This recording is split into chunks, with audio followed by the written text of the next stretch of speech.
अमेरिकेने भारतावर टॅरिफ टाकले. का टाकते रे अमेरिका भारतावर टॅरिफ? कारण भारत अर्थव्यवस्थेच्या अनुषंगाने अमेरिकेतल्या अनेक वस्तू आणि सेवांवर डिपेंडंट आहे. अरे आहे का? मग या अनुषंगाने त्यांच्यावरची डिपेंडन्सी आहे, तर त्याच्यामधनं ते काय करतात, स्वतःला जास्त पैसे मिळवून घेतात किंवा अनेक आपल्यावर अशा कंडिशन्स टाकतात ज्याच्यामुळे आपल्याला त्यांना ऐकायला लागतील. जसं ते सांगत होते की रशियाकडनं ऑइल घेऊ नका. आता जर आपण अमेरिकेशी आपली अर्थव्यवस्था ही, ज्याला आपण म्हणूया की आपली अर्थव्यवस्था त्यांच्याशी कनेक्टेडच नसती, तर आपण त्यांचं कशाला ऐकलं असतं?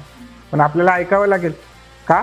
कारण आपल्या अर्थव्यवस्थेच्या अनेक धागेदोरे अमेरिकेशी बांधलेले आहेत आणि त्यामुळे विदाऊट अमेरिका आपल्याला आपली अर्थव्यवस्था पुढे घेऊन जाता येणार नाही.